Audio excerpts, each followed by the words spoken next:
My name is Roman Babbage and I come from St Helens. I've actually been to all the conferences that have been held to establish Collective Voice, Liverpool, Manchester, Chester and today in Kendal. And I was fortunate enough to be selected in the first wave of reps back in October, November. But it's really good to now see a second wave to have joined us to make a total of 12. I think that any new organisation, as with Collective Voice, will have its growing pains, and I'm mindful that we do have to have a lot of conversations as to the final shape of what Collective Voice looks like and where it's going to go.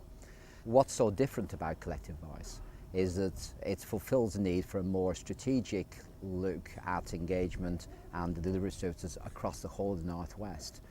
And therefore, whereas groups can look to influence in localities or even through other mental health organisations across the country, I feel that really the message from the John Boynton report was that here was a need to drive up quality standards through this kind of body.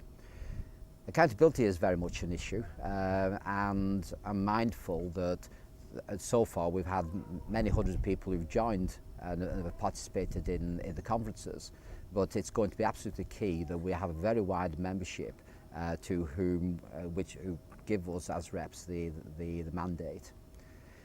I think that the dilemma we've got at this moment in time is there's no solid funding beyond 2011.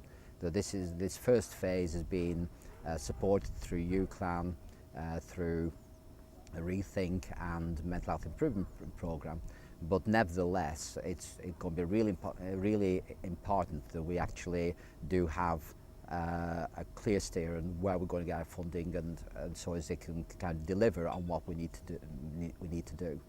I think what I do believe in is that for too long service users, carers have felt quite isolated in what they're trying to do and felt very frustrated in having their voices heard.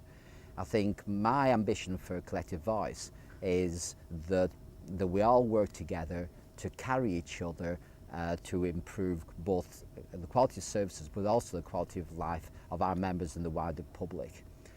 I think that ultimately we have to move away from feeling alone and being alone and actually working together for the wider benefit.